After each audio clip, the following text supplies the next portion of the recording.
नाज़रीन, इमरान खान पीटीआई इस वक्त पाकिस्तान में टॉप ट्रेंड कर रहे हैं और उसकी वजह यह है कि दो बहुत बड़ी डेवलपमेंट्स हुई हैं। बहुत बड़ी डेवलपमेंट्स हैं इस वक्त जो हुई हैं, जिनके बारे में साबिर शाकिर साहब ने, जो पाकिस्तान के प्रोमिनेंट साफी हैं, उन्होंने बाकायदा से ट्वीट करते हुए लिखा है कि पाकिस्तान में आज मार्शल लॉ के खिलाफ पहला फैसला आया है और एक उम्मीद की किरण बाकायदा से पाकिस्तान में पैदा हुई है। फैसला यह है कि इस्लामाबाद हाई कोर्ट के 2 रुकनी फाजिल मुअज़्ज़ज़ जजेस ने आज एक जबरदस्त फैसला दिया है और उन्होंने इमरान खान के खिलाफ जो खुफिया ट्रायल अदालत में बंद दीवारों के पीछे, बंद सलाखों के पीछे एक सीक्रेट ट्रायल इमरान खान का किया जा रहा था, उसे मुकम्मल तौर पर रोकने के अहकामात जारी कर दिए हैं और क्लियर कट कहा है कि इस सारे मामले को रोकें। 2 रुकनी जजेस का फैसला है, लेकिन अहम तरीन बात यह भी है कि आज अदालत के अंदर ही मुअज़्ज़ज़ जज ने बावाज़े बुलंद आवाज में बड़ा खुलकर कहा कि तमाम ट्रायल्स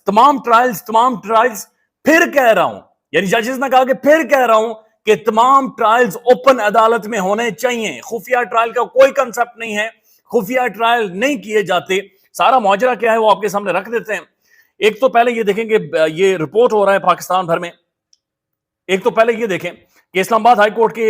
जस्टिस मियां गुल हसन औरंगजेब और जस्टिस समन रिफत इम्तियाज ने इमरान खान के खिलाफ साइफर केस के जेल ट्रायल पर हुक्म इम्तना जारी करते हुए ट्रायल आगे बढ़ने से रोक दिया है। इससे पहले चीफ जस्टिस आमिर फारूक दरखास्त मुस्तरद कर दी थी, जिसके खिलाफ अपील दायर की गई थी। यानी इससे पहले जो इस्लामाबाद हाई कोर्ट के फाजिल चीफ जस्टिस हैं आमिर फारूक साहब, जिनके बारे में तहरीक इंसाफ और इमरान खान साहब खुलकर ये कहते हैं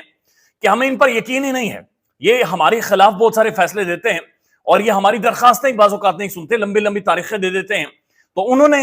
इमरान खान का जो सीक्रेट ट्रायल है उसे जायज करा दिया था और कहा था कि इमरान खान को सिक्योरिटी का खतरा है, कोई खदशात है खान को, लिहाजा इमरान खान का सिक्योरिटी ट्रायल हो। लेकिन आज इस्लामाबाद हाई कोर्ट के 2 फाजिल जजेस ने उन सारी चीजों को उड़ाकर रख दिया है। साकिब बशीर साहब इस हवाले से ट्वीट करते हैं कि इस्लामाबाद हाई कोर्ट के चीफ जस्टिस आमिर फारूक ने जिस ट्रायल को दुरुस्त करार दिया था, उसको आज उन्हीं के साथी जजेस अपील में कह रहे हैं कि वो दुरुस्त नहीं है और फेयर ट्रायल के तकाजे बादियो नजर में पूरे नहीं करता, इसलिए आज स्टे दे दिया गया है। तो यह अहम तरीन मामला है कि जिस अदालत का चीफ जस्टिस यह कह रहा है कि यह ट्रायल ठीक है, इमरान खान का खुफिया यानी बंद दरवाजों के पीछे ट्रायल होना चाहिए, उसी अदालत के 2 फाजिल जज, 2 मुअज़्ज़ज़ जजेस ये कह रहे हैं कि नहीं जनाब, ये इंसाफ के तकाजे पूरे नहीं करता, ये मामला ठीक नहीं है, ये ओपन ट्रायल होना चाहिए, फेयर ट्रायल होना चाहिए। और आज बाकायदा से बावाज़े बुलंद 2 से 3 दफा ये कहा गया है अदालत के अंदर के जनाब ओपन ट्रायल, एक सबके सामने ट्रायल कह रहे हैं, वकला मौजूद हो, मीडिया मौजूद हो, रिपोर्ट हो, उसके ऊपर बहस हो, डिबेट हो,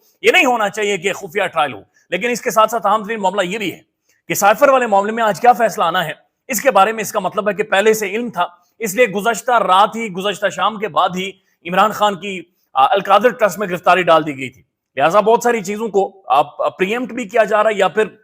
पता भी होता है और उसके बाद मामलात को आगे चलाया जाता है। अब इसके ऊपर इमरान खान साहब का रद्द-ए-अमल आया है और खान साहब ने कहा है कि मेरा मददगार अल्लाह है, मेरा मददगार अल्लाह है। और बताया जा रहा है कि जब इमरान खान साहब को बताया गया कि आपके ट्रायल को, साइफर वाले मामले को एक खुफिया अदालत के अंदर रोक दिया गया है, तो खान साहब का ये जो रद्द-ए-अमल था वो ये था कि मेरा मददगार अल्लाह है और अल्लाह मेरी हर सूरत मदद करेगा। अब सलमान अकरम राजा पाकिस्तान के प्रोमिनेंट लीगल विजिट है, लीगल माइंड है, उनकी एक वीडियो भी सर्कुलेट कर रही है और बड़ा खुलकर ये कहते हैं कि ये साइफर केस कुछ भी नहीं है, ये मामला ही कुछ नहीं है, बल्कि एक बंद अदालत के अंदर ये ट्रायल होना ही नहीं चाहिए और ये इस तरह से मामला नहीं चल सकते। सलमान अकरम राजा साहब क्या कहते हैं वो भी आप सुन लें। ये कुछ भी केस नहीं है। जब ये कार्रवाई खुली अदालत में चलेगी तो आप सब देखेंगे कि मुकदमा है, उसमें क्या गवाही है, क्या इल्जाम है, क्या शहादत है, वो सब चीज खुल के आपके सामने आ जाएगी। सलमान अकरम राजा साहब भी इसके ऊपर बड़े खुलकर बोल रहे हैं और वो कहते हैं कि साइफर वाला मामला तो है ही कुछ नहीं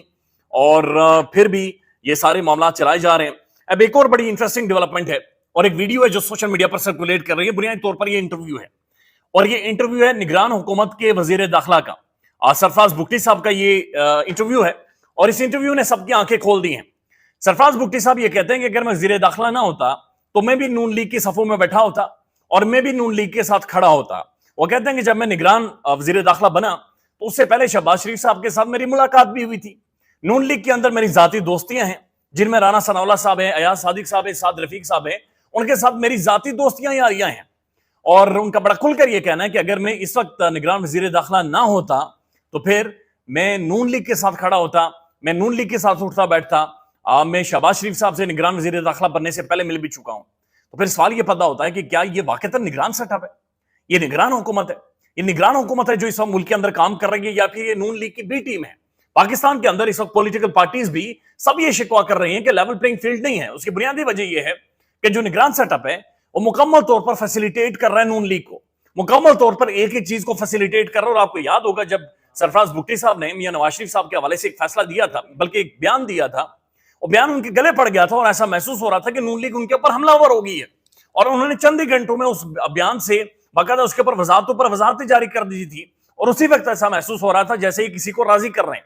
जैसे किसी को खुश कर रहे हैं। लेकिन सवाल यह भी पता होता है कि जो निगरान सेटअप पाकिस्तान के अंदर इस वक्त लाया गया है, ये जो भी लाने वाले हैं, जिस तरीके से भी आया है, इसका मतलब यह है कि ये इन्हें बी टीम के तौर पर पाकिस्तान नून लीग की बी टीम के तौर पर यहां पर उनसे काम करवाना चाह रहा है और एक ऐसा माहौल बनाना चाह रहा है कि जो नून लीग को बेनिफिट करे। सवालात ये भी उठते हैं क्या इससे पाकिस्तान में इंतखाबात फ्री एंड फेयर होंगे? क्या फेयर इंतखाबात होंगे? या फिर जो इंतखाबात होंगे पाकिस्तान में, क्या उनके ऊपर लोग यकीन करेंगे? क्या यकीन वाले इंतखाबात होंगे या नहीं होंगे? क्योंकि जो निगरान वज़ीर दाखिला की स्टेटमेंट है ये एक चार्जशीट भी है और ये सवालात भी उठाती है। इससे पहले आपको याद होगा कि बड़ी बदकिस्मती इस मुल्क की कि राजा रियाज साहब जो अपोजिशन लीडर थे, जिन्होंने इमरान खान की पीठ में छुरा घोंपा था और जिन्होंने बकरा मंडी लगी थी और उसके बाद सारा माहौल बनाकर एक रिजीम चेंज के अंदर हिस्सा डाला था, वो भी बाकायदा से कहते रहे कि मैं अगला टिकट नून लीग के टिकट के ऊपर लड़ूंगा। और वो भी आजकल एक बैनुल अक़वामी इंटरनेशनल थियरीज बनाकर इमरान खान के खिलाफ पेश करते रहते हैं कि खान यहूदी लॉबी का हिस्सा है, खान बैनुल अक़वामी ताल्लुकात को खराब करने वाली शख्सियत है। और वो राजा रियाज साहब वही हैं जो कौमी असम्बली में खड़े होकर कहते थे कि मुझे पहले ये बहुत ज्यादा पूछते थे लेकिन अब पहचानते भी नहीं है,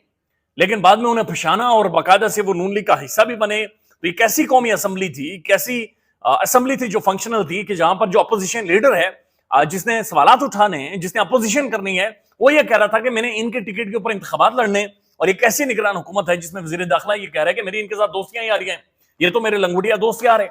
ये तो मेरे गपशप वाले लोग हैं,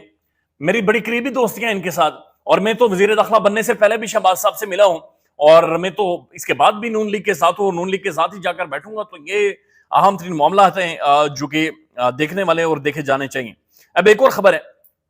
आपको याद होगा कि सलीम साफी साहब ने एक इंटरव्यू किया जिसके बाद शेरू बहुत ज्यादा मशहूर हुआ। इमरान खान साहब का जो एक पालतू है शेरू, उसके इंटरव्यू के बारे में भी बाज़गाह शुरू हो गई कि शेरू का भी आने वाले टाइम में शायद कोई मोतबर साफी इंटरव्यू करेगा। तो इनामुल्लाह शाह साहब जो इंचार्ज थे बन्नी गाला के, उनके हवाले से अब जो पाकिस्तान के प्रोमिनेंट जर्नलिस्ट हैं, यंग जर्नलिस्ट हैं, असदुल्ला खान साहब, वो कुछ एक डिटेल सामने लेकर आए हैं। उनका यह कहना है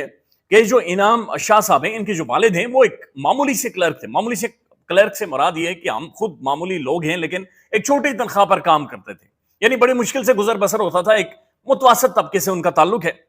उसके बाद जनाब इनका E11 में एक इन्हें फ्लैट दिया गया था जहां पर ये रहते थे और सारे मामला चलाते थे। उसके बाद जहांगीर खान तरीन ने इन्हें प्लांट किया और जहांगीर खान तरीन की जो अहम तरीन शख्सियत है उनके साथ जो होती हैं, उन्होंने इनाम शाह को बुनियादी तौर पर खान के साथ रखा, इमरान खान के साथ, और बन्नी गाला के घर तक उस सारे मामले तक एक्सेस दी। और उसके बाद वो कहते हैं कि उन्होंने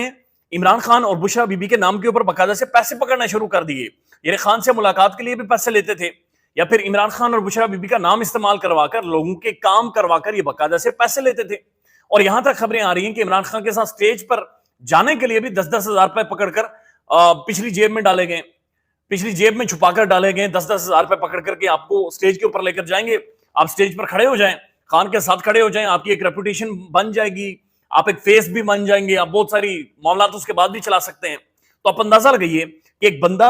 इस लेवल तक गिरा कि स्टेज पर चढ़ने की भी बताया जा रहा है कि 10-10 हजार रुपया बाकायदा से उस वक्त लिया जाता था। और अब ये खबरें आ रही हैं कि इनामुल्लाह शाह साहब, जिनके वालिद एक बड़ी मामूली सी नौकरी करते थे, एक मुतवसत घराने से इनका ताल्लुक था, आजकल उनका बन्नी गाला में एक 4 कनाल का घर है और 4 गाड़ियां हैं। तो ये घर और गाड़ियां और ये माल शाल, ये शशके और ये लाइफस्टाइल किधर से आया, ये भी क्वेश्चनेबल है और जिसके बारे में अभी तक कोई जवाब नहीं आया। लेकिन बहरहाल जवाब कोई लेगा नहीं, चूंकि ये इमरान खान के खिलाफ अब बड़े खुलकर खड़े हो गए।